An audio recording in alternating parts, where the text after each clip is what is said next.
बराबरी की बहू लता। शर्मा परिवार में प्रदीप अपनी पत्नी प्रेमलता, बड़े बेटे सोहन, छोटे बेटे राज और बेटी प्रिया के साथ रहता था। वो लोग बहुत अमीर थे। सोहन के सिवा सबको अपनी अमीरी का बहुत घमंड था। वो गरीबों को बहुत नीच और गिरा हुआ समझते थे। ओह गॉड, दुनिया में कैसे कैसे लोग होते हैं, इनको तो जीना ही नहीं आता, बिल्कुल थर्ड क्लास के लोग हैं। हाँ मम्मी, आप सही कह रहे हो। मैं खुद अपने आसपास ऐसे गरीब लोगों को देखना तक नहीं चाहती हूँ। कैसे गंदे से तो दिखते हैं। क्या हो गया, ऐसा क्या देख लिया आप लोगों ने जो इतना कुछ बोल रहे हो? और कोई गरीब अपनी मर्जी से नहीं होता। बस बस, पहले हमारी बात तो सुन लो, फिर ज्ञान देना। अच्छा ठीक है, बताओ क्या बात है जो आप लोग इतना चिढ़ गए हो? हम लोग मॉल गए थे, तो जब वापस आ रहे थे तो रास्ते में बहुत ट्रैफिक था। ड्राइवर ने शॉर्टकट लिया और हमारी कार एक अजीब से बाजार के बीच में से निकली। और वहां हमने देखा कि एक औरत एक सब्जी वाले से 5 रुपए के लिए लड़ रही थी। ये गरीब लोग कितने कंजूस होते हैं। भला 5 रुपए के लिए कोई क्यों ही लड़ेगा? आता ही क्या है आज के वक्त में 5 रुपए में। सीरियसली मुझे तो देखकर अजीब लग रहा था, कैसे ये लोग अपना वक्त लड़ने में निकाल देते हैं। अरे मम्मी, सबके पास इतने पैसे नहीं होते जितने हमारे पास हैं। उनके लिए 5 रुपये भी बहुत बड़ी चीज़ है। हम लोग अगर 100 रुपये भी छोड़ दें तो कोई बड़ी बात नहीं है, पर उनके लिए 5 रुपये बहुत है। आपको ऐसे किसी को जज नहीं करना चाहिए। असली अमीर वही है जो गरीब को गरीब ना समझे। अरे भैया, आप तो रहने ही दो। 5 रुपए में भला क्या आता है? क्या कर लेगा इंसान 5 रुपए बचाकर? और जैसे ये सच है कि हम अमीर हैं, वैसे ये भी तो सच है कि वो लोग गरीब हैं। वो आदत की वजह से गरीब है। काम करने के बजाय वो लोग भीख मांगकर गुजारा करते हैं। इसमें उनकी ही गलती है ना? जाने दो, मैं आप लोगों को कुछ नहीं समझा सकता। उस घर में सोहन के अलावा सभी लोग गरीबों को एक एलियन प्रजाति समझते थे। उसी शाम जब दूध वाला आता है तो उसके पैर में मोच आ जाती है। सोहन उसे अंदर बुलाकर सोफे पर बिठा लेता है। अरे ये दूध वाला सोफे पर बैठकर क्या कर रहा है? उठ यहाँ से, जा जाकर दरवाजे पर खड़ा हो। मैं भैया। अरे पापा, उसके पैर में चोट लग गई है, इसलिए मैंने उसे अंदर बुलाया है ताकि मरहम पट्टी कर दूं।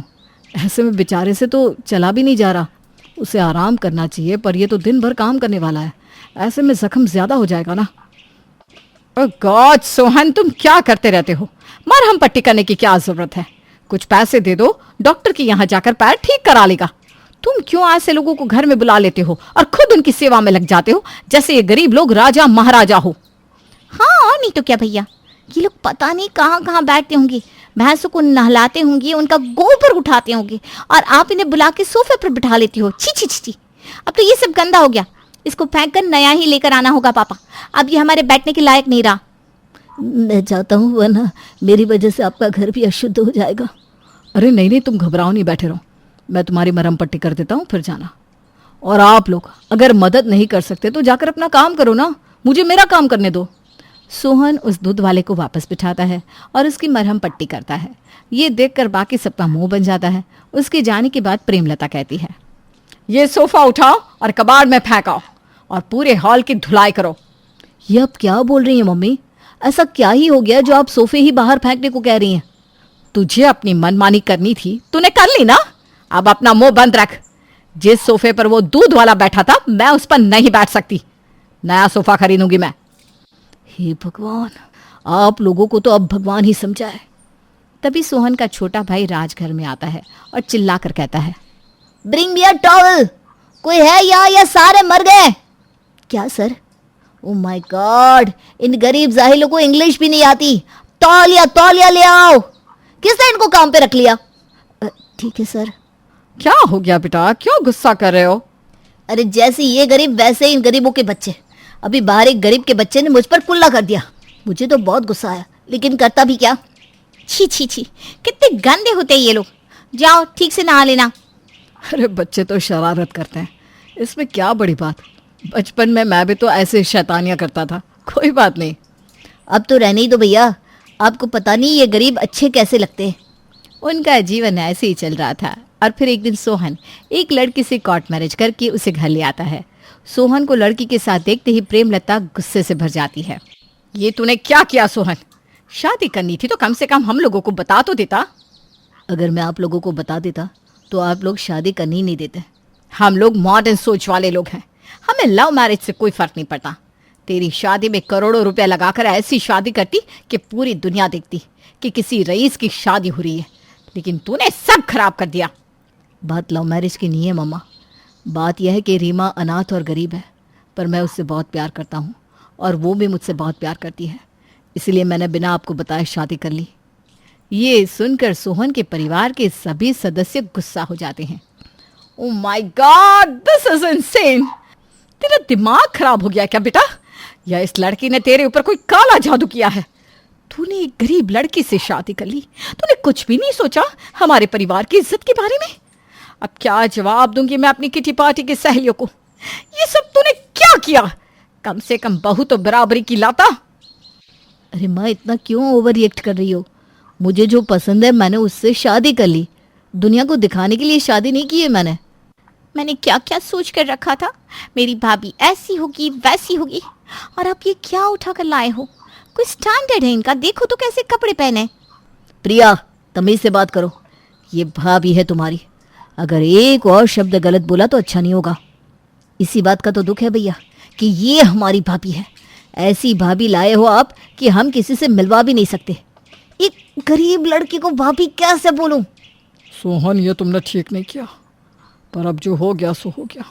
इसको अंदर लेकर जाओ। मैं जानती हूँ आप लोग मेरे गरीब होने की वजह से मुझे पसंद नहीं करते, पर मेरा विश्वास कीजिए, मैं एक अच्छी लड़की हूँ और मैं आप सबका दिल जीत लूँगी। मैं आपको कभी भी शिकायत का मौका नहीं दूंगी। सब लोग रीमा की बात सुनकर भी अनसुना कर देते हैं और वहाँ से चले जाते हैं।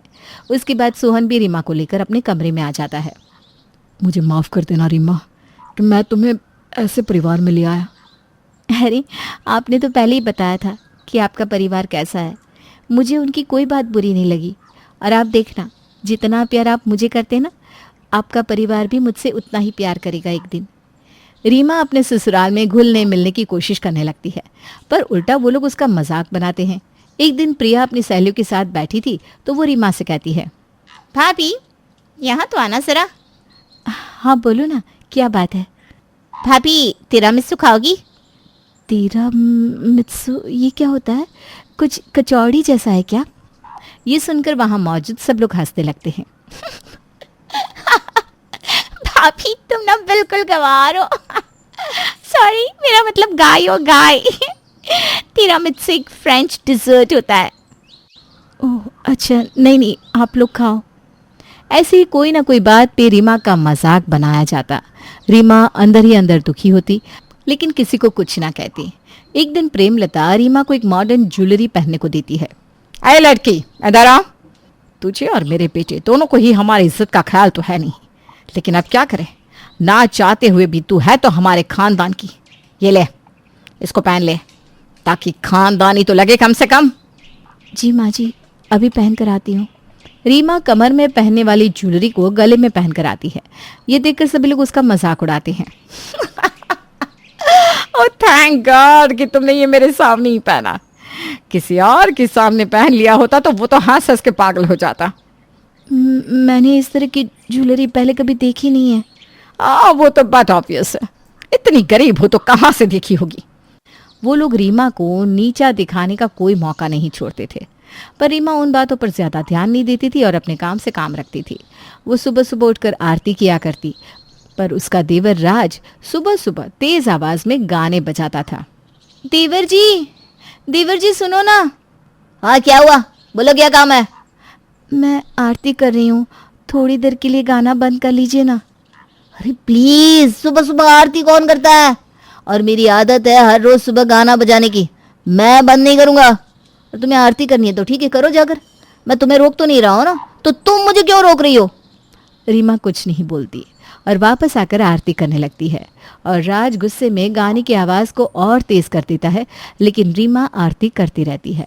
और थोड़ी देर में तेज़ आवाज़ की वजह से म्यूज़िक सिस्टम खराब हो जाता है और अब गाना बंद हो जाता है। राज को ना चाहते हुए भी आरती सुननी पड़ती है, और थोड़ी देर में राज को आरती सुनकर मन में गजब की शांति महसूस होती है, इसलिए वो नहाकर आरती में बैठ जाता है। अरे वाह देवर जी, आप भी यहाँ? आप कब आए? मैंने तो देखा ही नहीं। लीजिए प्रसाद खाइए। मैं रोज़ गाने इसलिए सुनता हूँ क्योंकि उससे मेरा माइंड रिलैक्स होता है, पर आज आरती सुनकर बहुत सुकून मिला। मैं आज से पहले कभी आरती में बैठा ही नहीं था। भगवान के काम में तो सुकून ही सुकून है। सच्चे मन से भक्ति करो तो सुकून मिल ही जाएगा। अब से ना मैं रोज आरती के समय आया करूंगा, और अगर ना हूं तो आप मुझे बुला लेना। अगले दिन भी राज आरती के समय आकर बैठ जाता है। जब रीमा आरती कर लेती है तो राज भी आरती करता है। उसे आरती करते देख घर के सभी लोग हैरान रह जाते हैं। आज सूरज किधर से निकला है भैया? ये सब क्या हो रहा है इस घर में? ये रीमा की वजह से हुआ है। मैंने तो पहले ही कहा था ये सबका मन जीत लेगी। यही काम और अच्छा होता अगर तू बहू बराबरी की लाता। माँ, तुम कभी नहीं बदलने वाली। चलो, बहू के आने से कुछ तो अच्छा हुआ, मेरा दूसरा बेटा सुधर गया। अगले दिन प्रिया की कुछ सहेलियां आती हैं और प्रिया उनके लिए एक स्पेशल डिश बनाती है। मम्मी जरा ये टेस्ट करो ना, बताओ कैसी बनी है। ये क्या बना कर रखा है तूने? ऐसा लग रहा है जैसे मैंने 2 दिन की बासी सब्जी खा ली हो। ये कुकिंग वुकिंग तेरे बस की बात नहीं है बेटा, रहने दे। क्यों अपनी सहेलियों को भरी जवानी में मारना चाहती है? प्रेमलता प्रिया का मजाक बनाकर वहां से चली जाती है। प्रिया को बहुत बुरा लगता है और उसे रोना आता है। तभी रीमा वहां आती है। अरे क्या हुआ प्रिया दीदी, आप रो क्यों रही है? क्या बात है? मैं अपनी सहेलियों के लिए कुछ बना रही थी और मुझसे सही नहीं बन पाया, इसलिए मम्मी ने मेरा बहुत मजाक बनाया। अब मैं अपनी सहेलियों को क्या खिलाऊं? मेरी तो बेइज्जती हो जाएगी उनके सामने। अरे बस इतनी सी बात पे आप रो रही हैं, आप फिक्र क्यों करती हैं? आपकी भाभी है ना, आप बस देखती जाओ। रीमा बचे हुए सामान से प्रिया को एक नई तरह की डिश बनाना सिखा देती है, जो कि उसकी सहेलियों को बहुत पसंद आती है। उस दिन के बाद से प्रिया भी अपनी भाभी को पसंद करने लगती है। भाभी, मुझे खाना बनाना बहुत पसंद है, पर मॉम बनाने ही नहीं देती। उन्हें लगता है ये काम छोटे लोग करते हैं। तुम फिक्र ना करो, मैं तुम्हें सिखाऊंगी और तुम सबसे अच्छा खाना बनाओगी और एक दिन शेफ बन जाओगी। इससे पहले आम तौर पर रीमा अकेले ही बैठी रहती थी, पर अब राज और प्रिया उसके साथ खूब बातें किया करते थे। ऐसे ही जब एक शाम रीमा, सोहन, राज और प्रिया बैठकर बातें कर रहे थे तो प्रदीप उनको देखकर सोचता है, मैं तो हमेशा बिजनेस में ही लगा रहा, कभी अपनी फैमिली को सही से टाइम ही नहीं दिया, और इस वजह से ये लोग भी कभी आपस में मिलजुल कर नहीं बैठे। पर आज बहू की वजह से कितनी खुशहाली है घर में। ये सोचकर प्रदीप भी उन लोगों के साथ जाकर बैठ जाता है और बातें करने लगता है। लेकिन प्रेमलता के अंदर पैसे का घमंड अभी तक भरा हुआ था। बाकी सब रीमा के साथ अच्छे से पेश आते थे, लेकिन प्रेमलता अभी भी उसे ताने दिया करती थी और उसका मजाक बनाया करती थी। चलो बहू, हमें कुल देवता के मंदिर जाना है। वैसे मुझे कोई शौक तो नहीं है तुम्हारे साथ जाने का, लेकिन क्या करूं, ये रिवाज है कि बहू के साथ ही जाना होता है। ओके मम्मी जी, चलिए। माँ, तुम अभी भी रीमा के साथ ऐसे बात कर रही हो जब सभी ने रीमा को अपना लिया है। मैं भी अपना लेती, अगर तू बहू बराबरी की लेकर आता तो। सोहन अपनी माँ से कड़वे शब्द सुनकर वहां से चला जाता है। लेकिन रीमा कहती है, माँ जी आप उनकी बातों का बुरा मत मानो, मैं तैयार हूँ, आप चलिए। और कार से मंदिर जाने के लिए वो निकल जाते हैं। कुल देवता का मंदिर एक गांव में होता है। वो लोग जब वहां से वापस चलते हैं तो उनकी कार खराब हो जाती है। वहां नेटवर्क भी नहीं था, इसलिए मजबूरन उन्हें बस में बैठना पड़ता है। ओह माय गॉड, आज कैसा मनहूस दिन है, मुझे बस में बैठना पड़ रहा है। बस की तो हालत ही खराब है। उसी बस में एक गर्भवती औरत होती है जिसको लेबर पेन शुरू होता है। अरे कई डॉक्टर है का इस बस में? कोई मेरी पत्नी की मदद कर सकता है का? मम्मी जी आप तो औरतों की डॉक्टर है ना, उसकी मदद कर दीजिए ना। चुप रह, मुझे कोई शौक नहीं है इन गरीबों को छूने का। का कहा बहन जी, ये डॉक्टर है का, मेरी मदद करिए, मेरी बीवी बहुत दर्द में है। अच्छा ठीक है ठीक है, आप लोग बस खाली कर दीजिए, मैं करती हूँ। प्रेमलता चाहती तो नहीं थी, लेकिन उसे मजबूरन अब बच्ची की डिलीवरी करनी पड़ती है। बच्चे के पैदा होने पर सब बहुत खुश होते हैं। गांव के लोग आकर प्रेमलता को तरह तरह की भेंट देते हैं और उसकी बहुत तारीफ करते हैं। मैं तो इन लोगों को जानवर समझती थी, पर ये लोग तो बहुत अच्छे हैं, इनमें और हम में कोई खास फर्क नहीं है। फिर वो लोग घर पहुंचते हैं और पूरा किस्सा सबको बताते हैं। तुमने तो कमाल कर दिया प्रेमलता। कमाल तो असल में बहू ने किया है, मैंने नहीं। बहू ने सिर्फ मेरी नहीं, हम सबकी आंखें खोल दी। हम लोग सिर्फ एक पैसों की वजह से दूसरे लोगों को अपने से बहुत नीचा समझते थे, लेकिन अब मुझे समझ में आ गया है कि हम सब एक जैसे हैं। अगर ऐसी बात है तो मैं आपको एक खुशखबरी देना चाहूँगा कि आपकी बहू इस शहर के बड़े बिजनेसमैन राजवीर की बेटी है। ये सारा नाटक हमने इसलिए किया था ताकि आप लोग सुधर सके। अब तो मेरे दिल में बहू के लिए इज्जत और ज़्यादा बढ़ गई है, क्योंकि अमीर होते हुए भी गरीबों का दुख समझना बहुत बड़ी बात है। और उस दिन के बाद उनके परिवार में कोई कलेश नहीं बचता। वो सब लोग खुशी खुशी रहते हैं और फिर कभी भी किसी गरीब का मजाक नहीं बनाते हैं।